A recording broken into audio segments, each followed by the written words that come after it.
Known for his clutch postseason relief pitching on Earl Weaver's fantastic Baltimore Orioles teams of the late 1970s and early 1980s, Sammy Stewart logged a postseason ERA of 0, facing 45 batters. 46 is the total number of criminal charges Sammy Stewart faced after his baseball career came to a close. A jack of all trades on the mound, he was often a pivotal closer and even a spot starter on the 1983 team that would eventually win the World Series. Sammy Stewart's ring is the only Orioles championship ring that was sold to purchase crack cocaine. Stewart spent most of his life in the orange, black, and white uniform, first as number 53 of the O's, a power pitcher with a wipeout slider holding a unique rookie record that still stands to this day. Later in life, donning the prison jumpsuit, inmate number 0390745 of the North Carolina Department of Corrections. Most of his jail photos are in the away grays, as you can see. Once known as a great teammate and a bit of a class clown on some of the most charismatic baseball teams in history, Stewart's name seems to be fading away with time as a result of his complicated legacy after baseball, which can only be described as a complete collapse of mind, body, and spirit at the will of substance abuse and addiction. In his case, his life outside of baseball could better be described as a slow, tragic death outside of baseball. The greatest baseball stories ever told are filled with highs and lows, but perhaps no player has experienced the highest highs and the lowest lows quite like Sammy Stewart.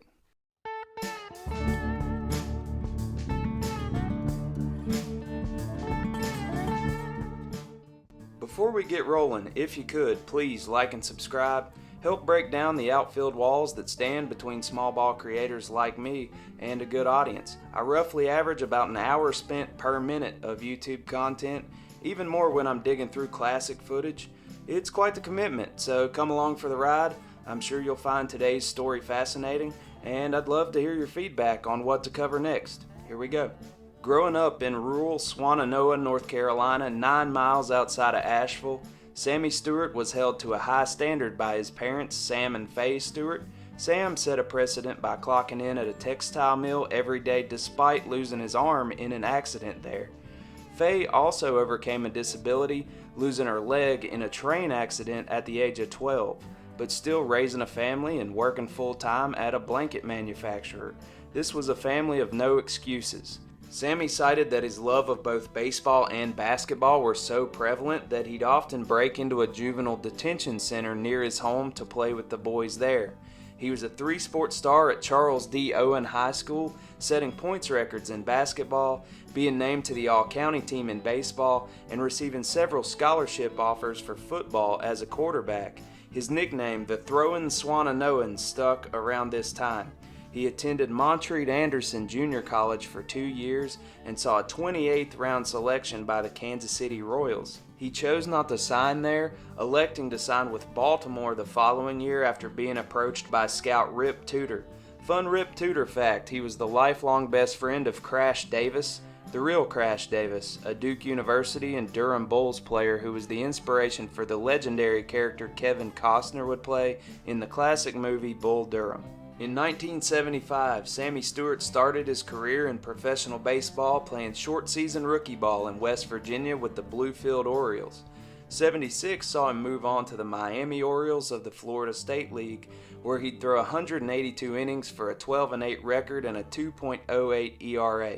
The Orioles organization had him move up 2 levels to start the 77 season with the AAA Rochester Red Wings. You don't see many 21-year-old AAA players. He took it on the chin a little bit, going 0-5. He was sent back down home to North Carolina with the AA Charlotte O's, where he'd play some inspired baseball, 9-6 record, and an ERA right at 2. He was reassigned to Rochester for the 1978 season, where he'd improve his reputation in that ballpark, 13-10, 3.80 ERA. On September 1st, 1978, Sammy Stewart got his call up to start a home game at Baltimore Memorial Stadium against the White Sox. In the first inning, he gave up a leadoff single and kicked it around a little on his own error the next batter. He threw a wild pitch facing the next batter before settling in. Stewart struck out the side in the second inning and struck out the side in the third. On the way back to the dugout, Stewart remembered catcher Rick Dempsey stopping him, so he'd turn around and look at the scoreboard, which read, "Sammy Stewart has just tied a major league record by striking out 6 consecutive batters in his major league debut. He recorded the K he needed on 3 straight sliders before Mike Squires ended the streak by popping up to left field. The record still stands to this day. The Orioles got the win 9-3. From the 1979 season onward, Stewart would be used primarily in relief. Earl Weaver had arguably the best top-to-bottom rotation in baseball at that time. Mike Flanagan, Jim Palmer, Scott McGregor, Dennis Martinez, and Steve Stone. The Orioles would ride this great pitching to a 79 American League pennant before falling to the Pirates in the World Series. The 1980 O's won 100 games but fell in the postseason. 1981 was Stewart's best season, pitching 112 innings and recording a 2.32 ERA, good for second best in the American League. 1983 saw the Orioles return to the World Series behind new manager Joe Altobelli. Stewart appeared in Game 1, Game 3, and Game 4. He faced 18 batters, struck out 6, gave up only 2 hits with no runs scored. Rick Dempsey was selected as the series MVP, but Dempsey recognized Sammy Stewart as the unsung hero of the staff. Dempsey and Stewart seemed to be quite the comedic duo. Here's a classic clip with Sammy's Jim Palmer impression, pitching to Dempsey impersonating Robin Yount. His old teammates unanimously agree that Stewart was pure joy to share a clubhouse with. Sporting an eclectic taste in music and an affinity for singing, Sammy never knew a stranger and was always one of the first to introduce himself to a new teammate. The Orioles supergroup would unravel over the course of the 84 and 85 seasons. Stewart would become a defined closer, but demand for him was high in a depleted pitching staff. On December 17, 1985, Sammy Stewart was traded to the Boston Red Sox for infielder Jackie Gutierrez. The Red Sox enjoyed a successful season, though Stewart spent a good chunk of the summer sidelined with an arm injury. He also cited tension between him and manager John McNamara, stemming from an incident where Sammy was late to catch the team bus after visiting his son in the hospital, and the bus left without him. Sammy openly criticized McNamara's decision to not give him the ball at all in the World Series. Stewart was picked up by the Cleveland Indians for most of the 87 season, but he was noticeably declining statistically. This would be the last time he'd suit up for a major league club. In many ways, the move to Boston contributed to his life falling apart around him. He bought a big house in the suburb of Framingham, but never saw the big free agent contract he was promised due to owner collusion. Both of his children were suffering from cystic fibrosis. His son Colin would die in his arms at the age of 11. Gone was the camaraderie of the Orioles dugout. He fell in with the wrong crowd, experimenting with crack cocaine. He drifted back to Asheville, where he would chase the next high and lose the trust of his wife Peggy and daughter Alicia. He and Peggy separated in 1994. Alicia would also succumb to cystic fibrosis as an adult. Sammy spent about 20 years homeless and drifting, sleeping outside or in trap houses with fellow junkies. This is Sammy's perspective of these times from a behind-bars interview with the Baltimore Sun. You're the only one up at 2:30 in the morning. You're walking, and the pit of your stomach is just bored out with a hole in it. Something that you just can't fill up. The thing about any kind of dope is that 1 is too many and 1,000 isn't enough. There's never enough for you. He pawned off his diamond-studded '83 World Series ring, followed by his father's antique gun collection he had inherited. He recalls being stabbed within 2 inches of his spinal cord following a drug transaction gone awry. He was also shot at while fleeing in a car in a similar altercation where he called out a drug dealer for trying to sell him cornmeal under the guise that it was crack cocaine.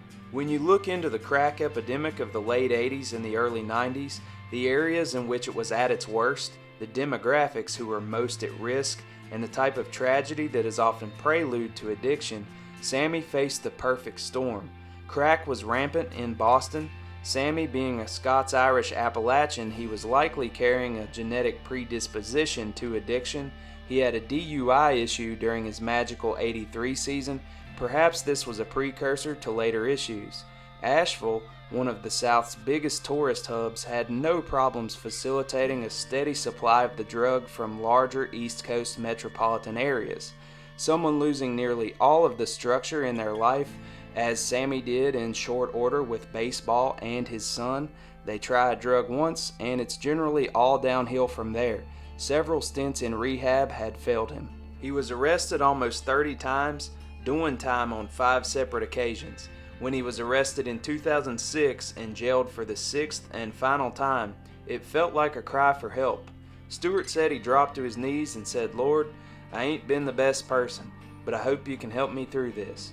It was 2 rocks of crack, going rate of about $12 worth, that got him locked up for 6 years and 8 months. Stewart opted not to take a plea bargain, telling the judge maybe it was best if he were incarcerated. This wise decision prolonged his life.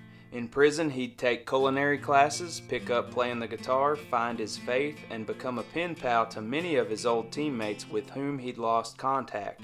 He would remarry and spend the rest of his days as a pitching instructor in the Asheville area, giving back to his community and passing on his love of the game to the next generation.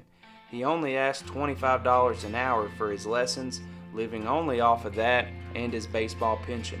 A quiet, modest end to a life of troubles. Sammy Stewart was found deceased in his home on March 2, 2018 of hypertension and atherosclerotic cardiovascular disease.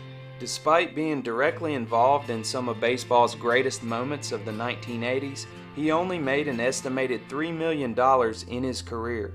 All was squandered on drugs and his subsequent legal troubles. Stewart's legacy is complicated, covering a wide range of emotions to say the least. Sometimes the most beloved people can have the most internal struggles. If you or anyone you know is facing addiction, please get help. Never be too proud to ask for it.